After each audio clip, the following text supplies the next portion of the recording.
કામ અમારે થતું નથી. શરીર થઈ ગયું ભારે ને હવે હારું શું કરું ભર્યા વગર તો અત્યારે છે કરતા હોત.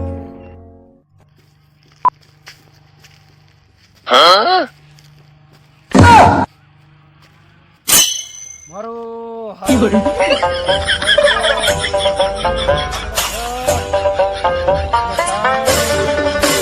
નથી શું કરું?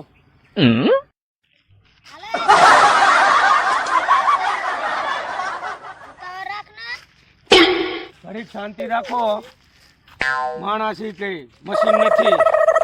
મારું હારું શું કરું ભાઈ? હવે કામ થતું નથી. એ ભાઈ તમારી દાડીએ જઈ અને મારા દાડીએ નથી હું જઉં ઘરે. મારા વાલા મિત્રો, પોતાના બાળકોને ભણાવજો. અને મારા વાલા બાળકો બધાય મિત્રો, મારું કહેવાનું એટલું થાય છે કે ભણજો, ન કે આવી કોઈ દાડીએ નહીં લઈ જાય. અને મારે જેવી હાલત થશે એટલા માટે ભણજો.